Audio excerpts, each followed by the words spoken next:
Bom dia, gente! Eu sou Luísa e nós vamos apresentar agora o nosso vídeo da prova prática de taxonomia de criptógamas, sobre o quinto tema, Glomeromicota. O grupo é composto pela Débora Costa, Fabiana Carla Rezende, Lilian de Mello, eu, Luísa Borges, Maiane Carvalho e Natália Soares. Eu vou agora começar pelo tema proposto pela professora Maria Rita. O texto é: plantas de Dalbergia nigra, o jacarandá da Bahia, apresentavam melhor crescimento quando se reduziu a adubação de fósforo. Atribuíram esse efeito à presença nas raízes de fungos micorrizos da espécie Rhizófagos claros. Como você comprovaria essa hipótese? Para comprovar essa hipótese, primeiramente precisamos entender a estrutura de um Rhizófagos claros e entender também os benefícios de sua relação simbiótica com as plantas vasculares. Sabemos que essa espécie fúngica pertence à ordem Glomeralis do filo Glomeromicota, e suas características básicas são hifas não septadas, ou seja, o micélio é sinocítico ou multinucleado, que é uma característica compartilhada também com o filo Zygomicota.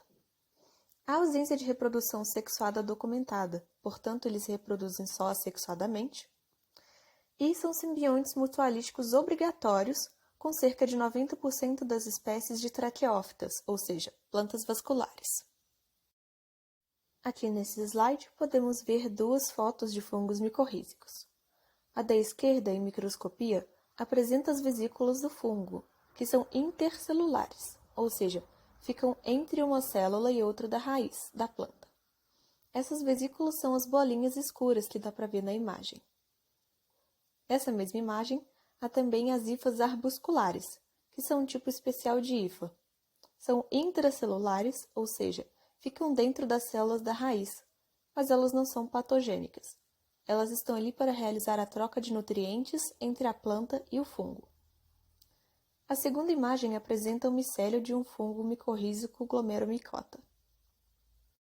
Nesse slide podemos observar melhor, no desenho esquemático, as hifas aceptadas dos Glomeromicota que foram faladas anteriormente. Elas estão representadas ali pela hifa da direita, denominada hifa cenocítica.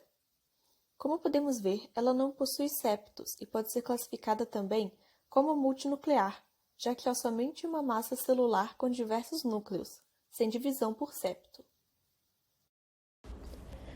Endomicorrizas. A simbiose entre os fungos pertencentes à Glomeromicota e as plantas vasculares se dá pela penetração das hifas nas células corticais, estabelecendo vesículas em alguns casos e arbusculares. As vesículas são estruturas globulares formadas pelo fungo, sendo um órgão de reserva, principalmente, de lipídios.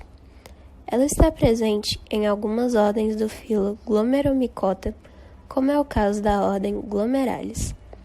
Já os arbusculares são extensões das hifas, que penetram no plasma das células radiculares e são reconhecidos como a principal fonte de trocas nutricionais entre fungo e planta.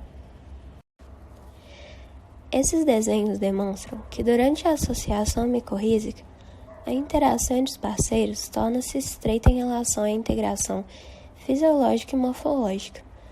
Com isso, tem-se uma elevada compatibilidade funcional, onde o vegetal obtém proveito devido à maior absorção de água e nutrientes ocasionada pela hifa dos fungos, a qual funciona como extensão do sistema radicular, enquanto o fungo recebe fotoassimilados da planta. O incremento no desenvolvimento das plantas micorrizadas pode ser atribuído à capacidade dos fungos em aumentar a área de exploração do solo, pela maior eficiência na absorção de nutrientes das hifas extrarradiculares quando comparadas às raízes, além de tornar o sistema radicular das plantas mais vigoroso e estimular a produção dos hormônios vegetais. Esses micro-organismos não possuem a capacidade de introduzir fósforo ao sistema, mas eles conseguem alterar a dinâmica do nutriente no solo, fazendo com que a absorção do fósforo e o aproveitamento das adubações fosfatadas realizadas em cultivos agrícolas aumentem. E qual a relação dessas estruturas com a quantidade de fósforo no solo? Esse tipo de simbiose é formada em locais onde o solo encontra-se pobre em nutrientes, principalmente fósforo e nitrogênio. As hifas aumentam a absorção de água e nutrientes presentes no meio, possuindo uma eficácia muito maior do que a absorção radicular. Logo, em um primeiro momento, podemos pensar que quanto mais nutrientes um solo possui, mais eficaz é essa simbiose e mais a planta irá crescer e se desenvolver. No entanto, não é assim que acontece. Quando o solo já contém níveis suficientes de fósforo e nitrogênio, mecanismos autorregulatórios de simbiose são acionados, inibindo o estabelecimento de endomicorrizas. E muitas vezes, com níveis normais de fósforo e nitrogênio, a planta pode absorver uma quantidade menor do que a esperada de nutrientes.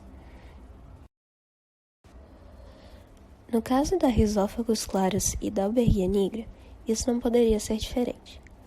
Por isso, ao diminuir a quantidade de fósforo no solo, possibilitou-se a formação de endomicorrizas, favorecendo a estocagem de nutrientes pelas vesículas da Rhizophagus clarus e aumentando a absorção desses pela planta, por meio dos arbusculares. Possuindo a hipótese da presença de Rhizophagus clarus realizando simbiose com as raízes da Dalbergia nigra, poderíamos facilmente comprová-la analisando suas estruturas, tanto fúngicas quanto micorrízicas, por meio do microscópio. Micélio cenocítico, ausência de esporos sexuais e formação de vesículas e arbusculares.